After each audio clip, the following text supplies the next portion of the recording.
Wow, so here it is. Well, you want to start at the front or the back? Front's good. Okay, well, this spare is on here with 3 lug nuts and a bracket that is a padlock so nobody can steal your spare. Okay. I can pop that off and show it to you if you want. No, that's okay.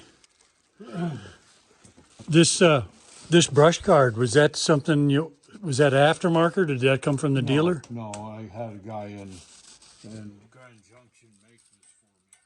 Oh, okay. He did a great job. I mean, look at the welds on it. They're all smooth as can be. It's really strong. Yeah.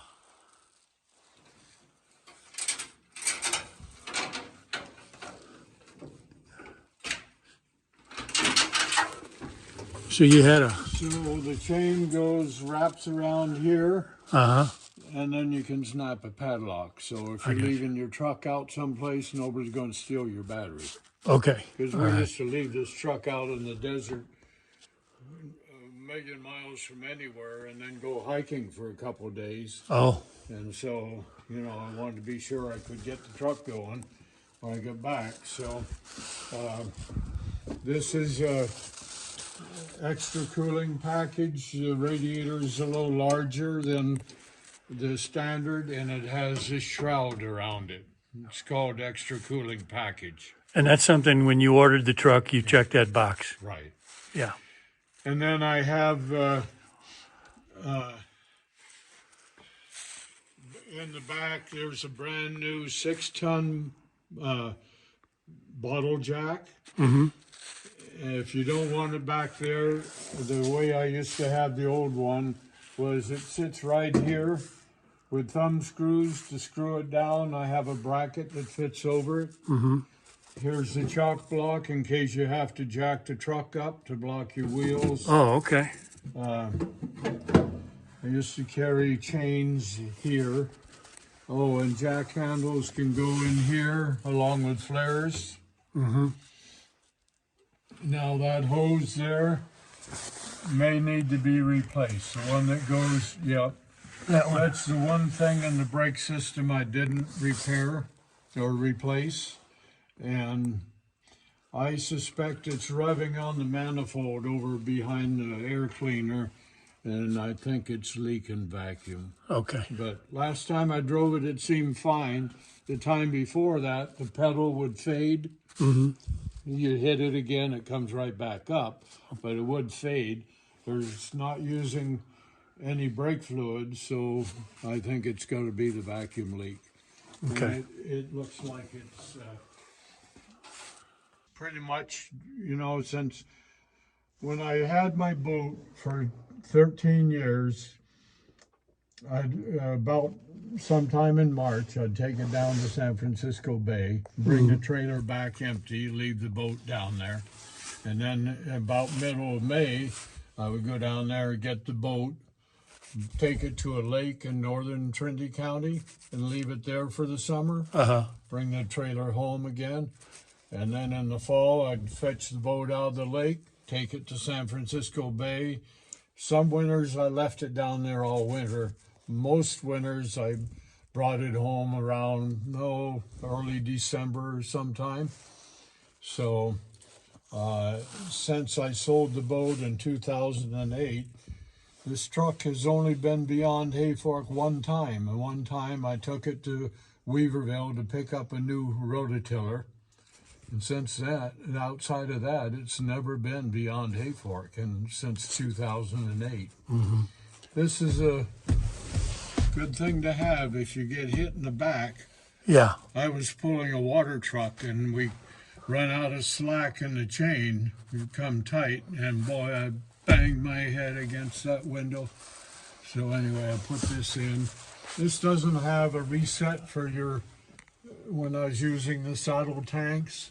You know, I'd record the mileage on this thing when I switch to the tank. The tank switches are all right here.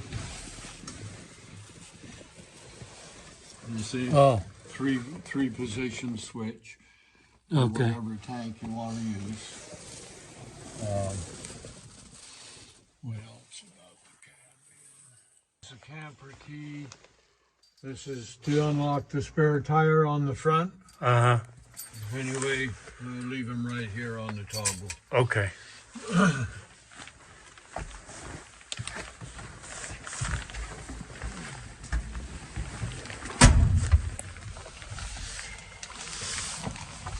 Put that handle on so my mother could get in here. Okay, no reach.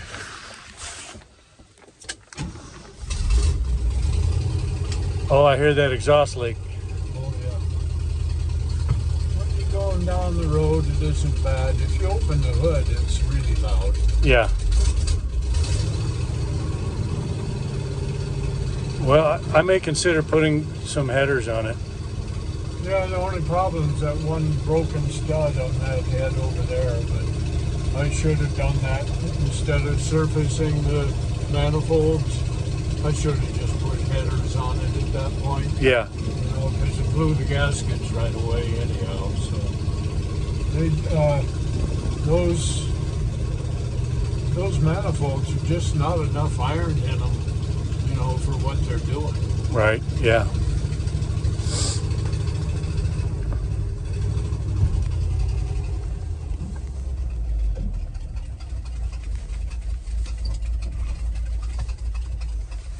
The brakes will grab sometimes on this. It's been that way since it was new. Took it back to the dealer. They put new brakes on the front, thinking that would cure it. Never did. But once in a while, let's see, is this on defrost?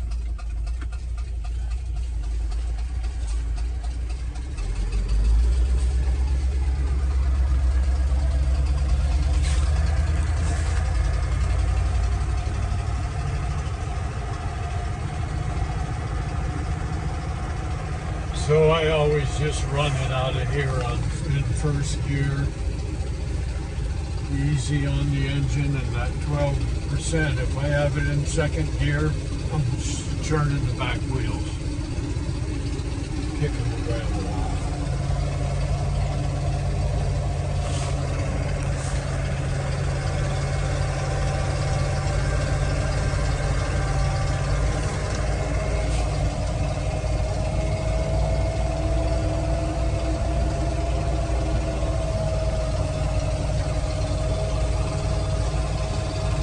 Stay high on this curve.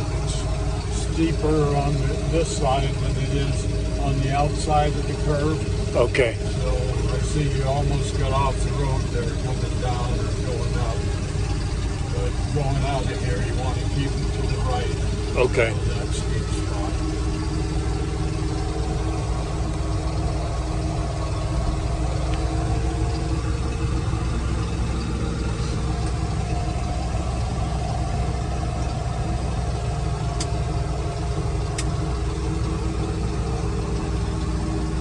So is that altimeter, you think that's about accurate? I'll set it. Let's see what it says right now. If I can read it. It's between 4,000 and 5,000 feet. No, it's way off. 2.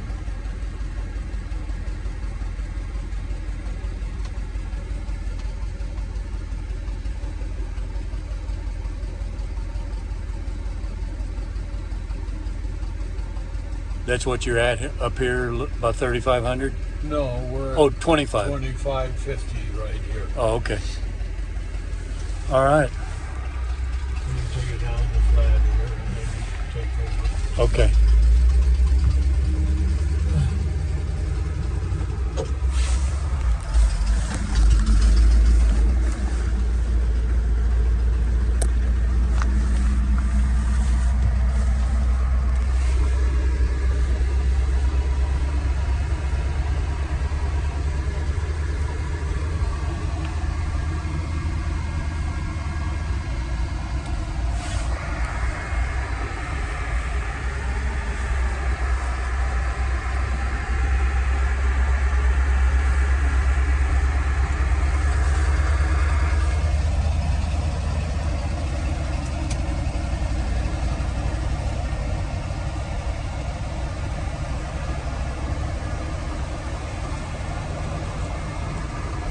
You in third? Yeah.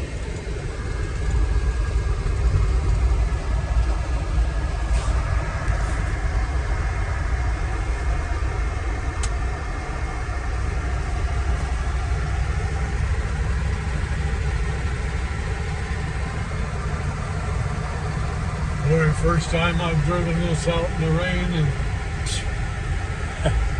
at least 15 years. Yeah. I could only drive it when it was in good weather. Yeah. So I'm going to turn the hubs out and then get in here and you can drive it to town. Okay. Let me just test something here. I see that brake. It's been so long since it's been driven. Let me just see.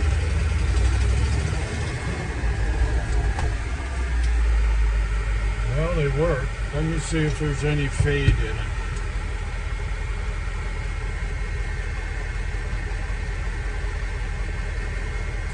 Holding Yeah. tight. Yeah. Good. Not making any vacuum work right now. Okay.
Going for the last run? The last ride is fancy. Okay. We'll be right back though. All right.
This is what I was afraid of. Coming down a 6% grade in the snow. But I'm running 15 miles an hour.